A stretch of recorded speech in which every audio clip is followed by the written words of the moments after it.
વડોદરાના ગંભીરા બ્રિજ દુર્ઘટનામાં કુલ મૃતકાંક થયો 15. બ્રિજ દુર્ઘટનામાં રેસ્ક્યુ કામગીરી યથાવત, હજુ પણ 3 લોકો ગુમ. નદીની અંદર 4 કિલોમીટર સુધી થઈ રહી છે શોધખોળ. પૂનમની ભરતીના કારણે કામગીરીમાં આવી રહ્યો છે અવરોધ.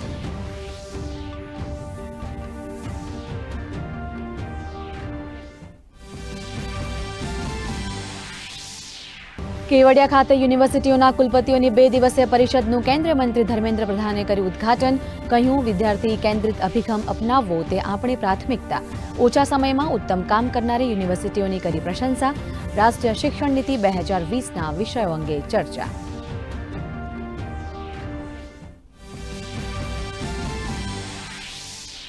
શિક્ષણ સાથે બાળકોનો રમતગમત ક્ષેત્રે રસ વધારવા રાજ્ય સરકારનો નવતર અભિગમ. સરકારી શાળાઓના વિદ્યાર્થીઓને 30 પ્રકારના સ્પોર્ટ્સ સાધનો ધરાવતી સ્પોર્ટ્સ કીટ અપાશે. રાજ્યના દરેક જિલ્લામાં ક્લસ્ટર કક્ષા સુધી સ્પોર્ટ્સ કીટનું કરાશે વિતરણ.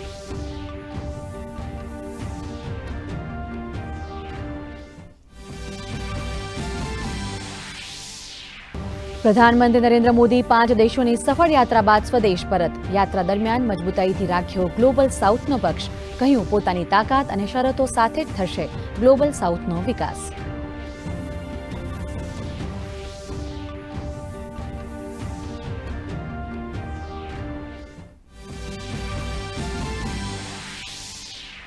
કેન્દ્રીય ગૃહમંત્રી અમિત શાહની અધ્યક્ષતામાં રાંચીમાં પૂર્વી ક્ષેત્રીય પરિષદની બેઠક શરૂ.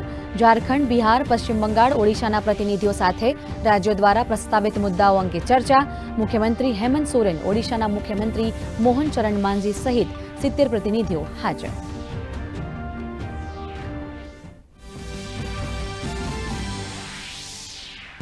બિહારમાં વોટર લિસ્ટ પુનઃપરીક્ષણ મુદ્દે સુપ્રીમ કોર્ટમાં સુનાવણી શરૂ. જસ્ટિસ સુધાંશુ ધુલિયા અને જસ્ટિસ જોયમાલા બાગીચની ખંડપીઠ કરી રહી છે સુનાવણી. કોર્ટે કહ્યું, વર્ષ 2003 પહેલાના વોટર લિસ્ટમાં વેરિફિકેશનની જરૂરત નહીં.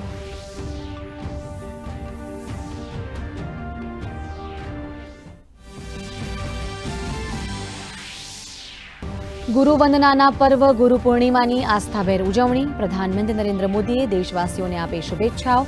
રાજ્યના મુખ્યમંત્રી ભૂપેન્દ્ર પટેલે પણ શુભેચ્છા આપીને કહ્યું, ગુરુ આપણા જીવનને જ્ઞાન, શિસ્ત અને સંયમના માર્ગે દોરનાર દિવ્ય ચેતના. રાજ્યના વિવિધ મંદિરોમાં ગુરુ પૂજનના કાર્યક્રમ. રાજ્યમાં ઘટ્યું વરસાદનું જોર. છેલ્લા 24 કલાકમાં 56 તાલુકામાં સામાન્ય વરસાદ. આજે વલસાડ, નવસારી અને સંઘ પ્રદેશમાં યલો એલર્ટ. રાજ્યમાં વરસાદને અને ઉપરવાસમાંથી પાણીની આવકના પગલે 38 ડેમ હાઈ એલર્ટ પર, તો 24 ડેમ સંપૂર્ણપણે ભરાયા.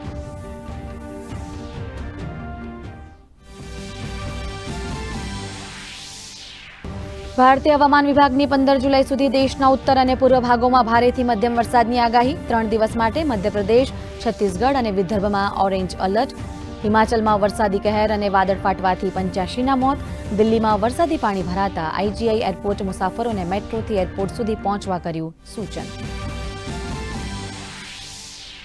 અને ભારતીય મહિલા ક્રિકેટ ટીમે ઇંગ્લેન્ડને હોમ ગ્રાઉન્ડ ઉપર આપી માત. ચોથી T20 મેચમાં યજમાન ઇંગ્લેન્ડને 6 વિકેટથી હરાવી 5 મેચની શ્રેણીમાં 3-1ની અજય લીડ મેળવી. ભારતીય ક્રિકેટર રાધા યાદવનું શાનદાર પરફોર્મન્સ.